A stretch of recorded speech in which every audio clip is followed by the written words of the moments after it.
rare snowstorm, blankets south, and more extreme weather all around the world. A potent March snowstorm blanketed much of Alabama of up to 4 inches of snow Sunday, covering Civil War statues and forcing the cancellation of hundreds of church services. The storm headed toward the northeast and threatened to drop up to 14 inches of snow in the Philadelphia area and 13 inches in New York late Sunday. In Georgia, the snowfall made roads treacherous and delayed many flights, while in Alabama, more than 210 churches in the central part of the Bible Belt state had to cancel morning services. Snow emergency declared in D.C. Up to 7 inches of snow was expected through Monday morning in areas of Maryland, Northern Virginia, and Washington, D.C., where the mayor declared a snow emergency. In New York City, Mayor Michael Bloomberg announced more than 1,300 sanitation workers would spread salt and plow city streets to prepare for more than a foot of snow. It's the 1st of March, which, as you know, is a month that we say comes in like a lion and out like a lamb. He said, it's pretty clear that the lions are getting ready to roar. Despite above freezing temperatures in downtown Atlanta, a heavy curtain of snow fell on cars and caused numerous traffic accidents.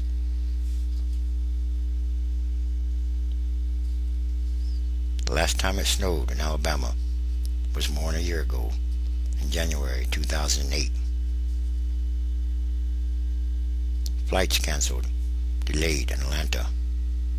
Some flights were canceled at Hartsfield-Jackson, Atlanta International Airport, where the average delay was approximately 2 hours, according to the FAA. Georgia transportation officials warned of potential icy buildup on roadways in middle and northern counties through Monday morning.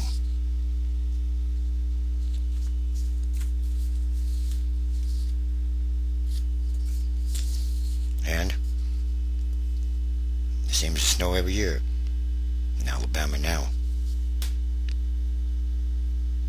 It used to be something like once every 100 years. But, well, the weather is changing rapidly. And once again, there's something more going on here. Something bigger. Northeast pounded by snowstorm. Hundreds of flights canceled at New York, Boston airports. Schools closed. A massive late winter snowstorm pummeled the Northeast on Monday, grounding hundreds of flights, causing spinouts, delaying trains and buses, and closing school for hundreds of thousands of children from South Carolina to New Hampshire. By Monday, the storm had moved as far north as New Hampshire, and most areas in the storm's wake expected to see at least 8 to 12 inches of accumulation. The blizzard-like snow, together with sleet, freezing rain, and wind gusts of up to 30 miles per hour, contributed to numerous accidents. In New York City, 1.1 million public school students got a snow day. Airports in chaos. More than 900 flights were canceled in the New York area. Hundreds of flights in and out of Boston's Logan International Airport were also canceled. More than 10 inches of snow was on the ground in New Jersey's Atlantic and Cumberland counties, while South Carolina was dealing with at least 8 inches.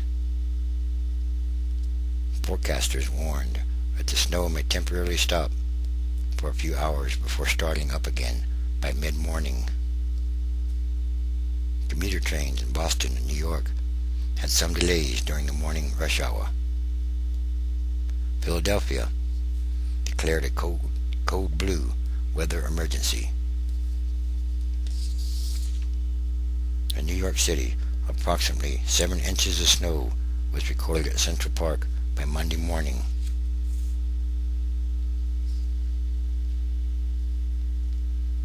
Snow was falling at up to an inch per hour across New Hampshire, where approximately a foot of snow was expected in some places.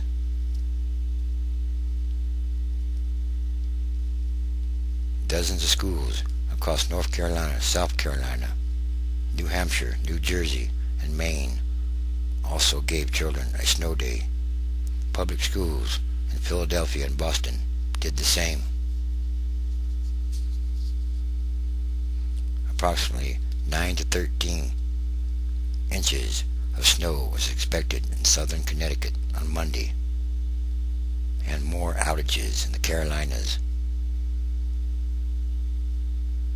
Duke Energy reported approximately 100,000 customers without electric service early Monday in North Carolina, and another 78,000 in South Carolina. In Virginia, 114,000 customers were without power.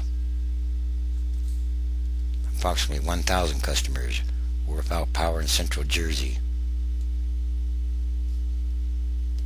Meanwhile, the National Weather Service in Vermont said a new weather system could bring several more inches of snow to Vermont's Green Mountains Monday night.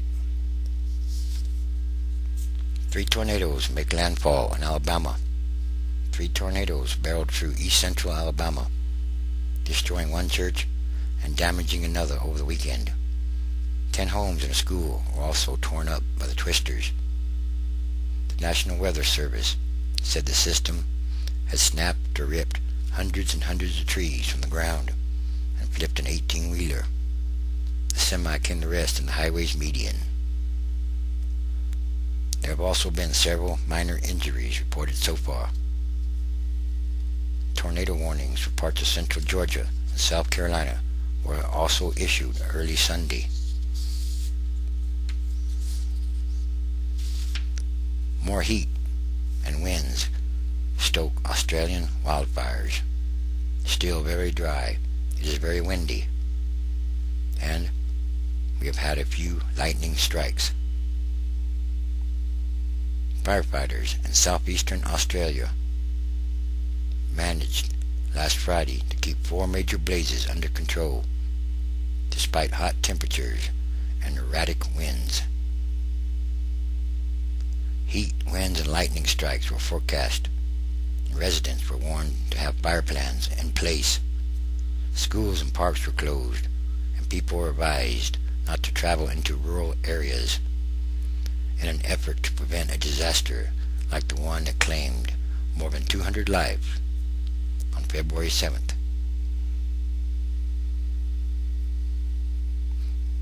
Officials nervously watched forecasts of more gusty winds, which could propel flames or embers toward towns or past containment lines.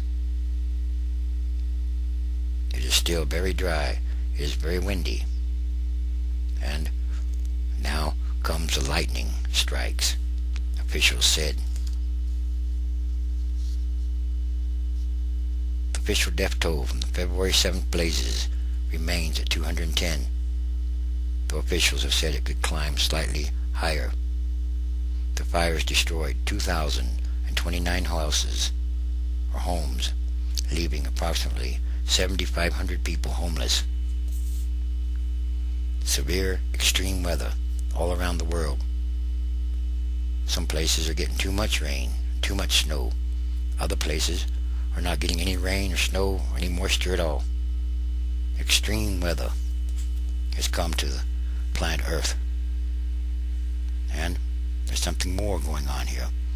Once again, All these are signs of end times, transition days. Watch the news. Look around. Again, there are many, many signs.